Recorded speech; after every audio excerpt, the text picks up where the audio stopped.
And so how do we use this data to have more collaboration, work faster, and support faster change? So we know that there's a lot of pressure to change, to compete with other jurisdictions, right? To build your population. There's new companies coming in with new services like Uber. So one of the messages as a capitalist that I like to bring to people is all spending is not the same, right? There's stimulus spending, like the expansion of a lot of our highways, which does not really have good benefits in just about any way. It also kills the value of the real estate around it. And there's investing for your future, where it pays dividends over the long term.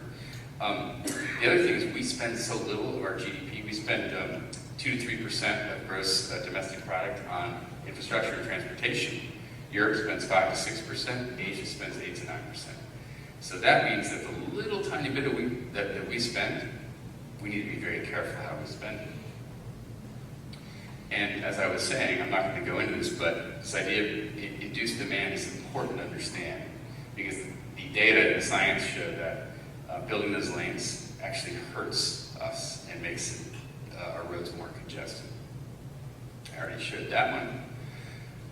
So what is the true social cost benefit of the projects? If we're going to look more responsibly fiscally at our investments, so we have to look at the internal versus external costs. And we typically look at like basic internal fixed costs, right, and internal variable costs. It costs us much to operate the bus, it costs us much to buy the bus. But we're not looking at all the external costs. And the external costs, if you add them all up, because each one is smaller, so you don't pay as much attention to it, they can be more than a lot of the internal costs, right? The cost of congestion, the cost of pollution, the decrease in land value, right? The pain we cause to our water system. But these are all important. And you need to look at them over a 30-year period, just like 2045, which I think is 25 years. And so we've been working in this space for a while, and trying to rank social utility. I'm not going to bore you with all this, but assigning values to different attributes of each transportation mode. And then what we've been able to do in places like Miami is to show what the actual return on investment is. How many projects do you see the government put forth and say, this is the ROI of this project, this is the value that you, the taxpayer, are going to get out of this project? Not only do we not do that, but we don't look at all the external costs.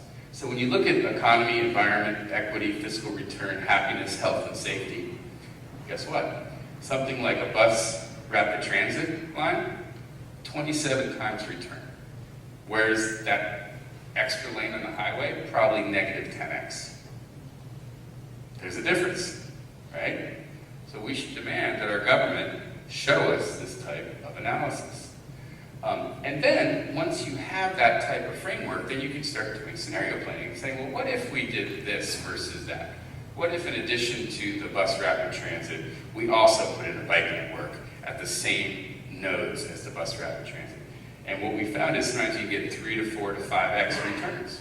And some of this probably sounds like gobbledygook, but what we're talking about is being able to give the taxpayer a lot better long-term investment return.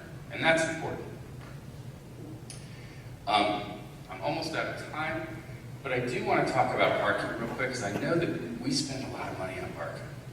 In Washington, where I live, we're spending almost $100,000 a space, actually over $100,000 in some places on the waterfront, because we're building some underground parking spaces. People don't realize how much parking costs. It's really expensive. We could be housing people.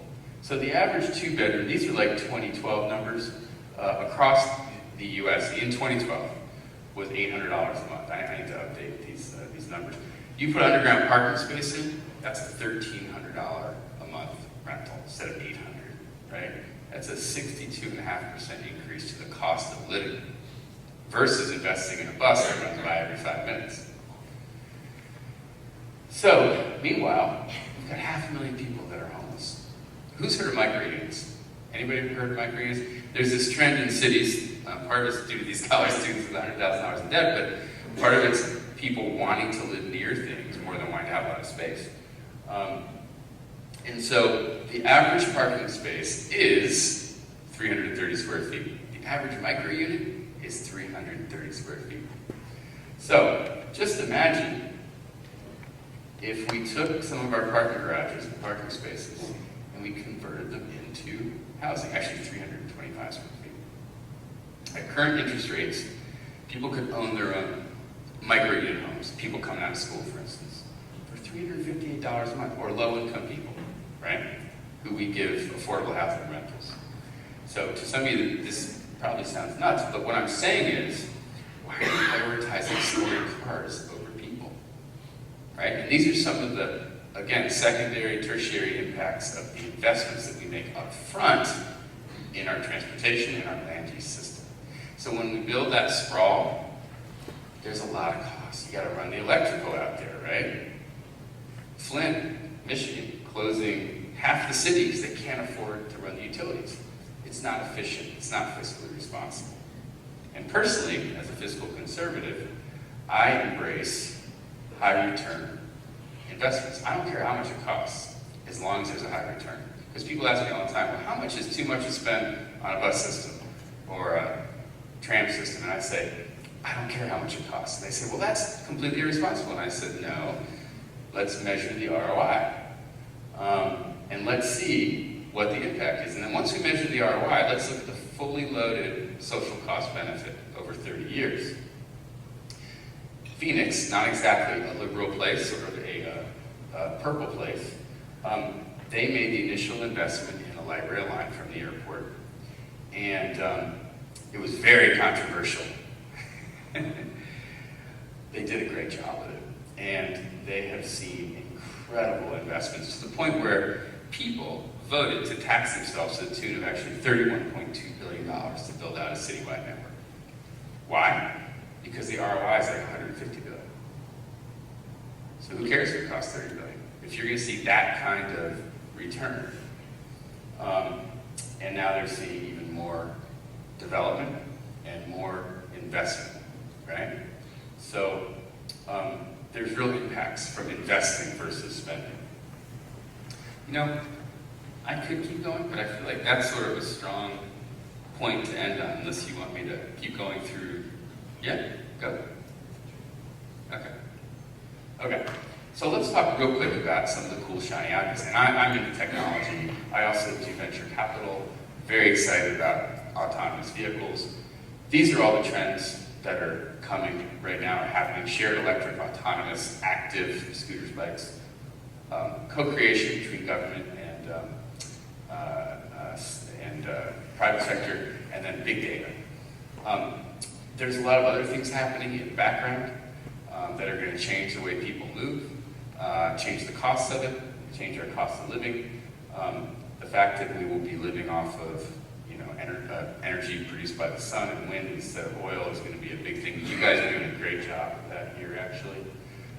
Everything's going to electric. The car companies have already built this into their plans, and they're building them into their factories, as well as buses and bikes and so on and so forth. Something that's both sort of good and bad is we've been really fixated on getting stuff brought to us. It can be more efficient, but there are also other impacts. As we know, a lot of downtowns have been hit hard by this, and so it's going to be really important to be competitive for stores to be doing something unique, experiential, versus just selling the same stuff that's on Amazon. We're seeing a lot of investment in autonomous vehicles. I happen to think this is really interesting. Instead of focusing on moving people around, bringing people stuff in very small format vehicles that can ride on the regular road network. With autonomy, we're not there yet. We're not there yet, I can tell you. I have a Tesla, and the autonomy is terrible. It's not really autonomy. It's really advanced cruise control. But we are getting there. We are getting there, and the technology is getting better and better and better faster. But it's not going to solve all of our quality of life and land use problems. It's just another technology, another mode. There's a lot of things that are coming that look a lot like things that came before. Basically, there's nothing new. How many people have taken Uber or Lyft? Uber and Lyft have spent the last 10 years saying they're nothing like the taxi. We were invested in Lyft. Well, let me tell you something. They're starting to put color schemes on their cars, they're putting advertising on top, and they're making adjustments to their algorithms so the drivers can decide if they pick up fares or not. It's a taxi. It's become a taxi. So same with scooters. We had scooters 100 years ago, we have scooters again.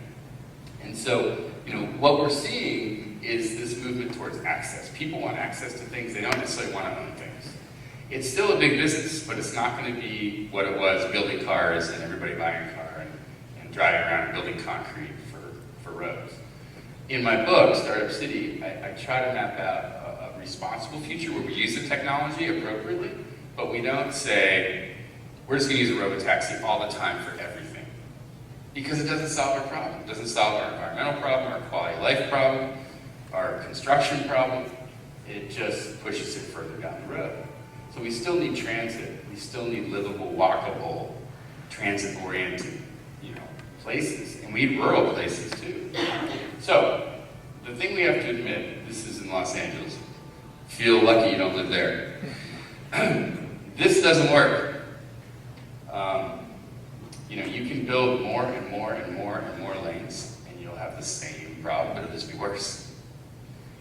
So, we have to admit that it's bad, bad, and bad.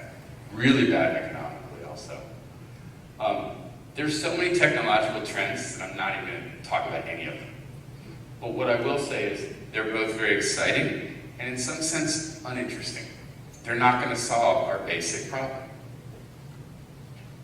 So the autonomous vehicle, as much as I love it because of safety, and I want people to get out of driving vehicles, I want my kids to be able to walk to school and not be worried about getting hit by a car. This is just what one means to the cities and towns and regions that we want. We really need public and private to work together to be more socially conscious and fiscally responsible. And when they are, this is the private sector and public sector came together and built Clyde Warren Park over a freeway in Dallas, one of the most polluted, nasty places in Dallas. Nobody wanted to live there. When they turned it into that, it became the most valuable real estate in Dallas. Everybody wanted to live there.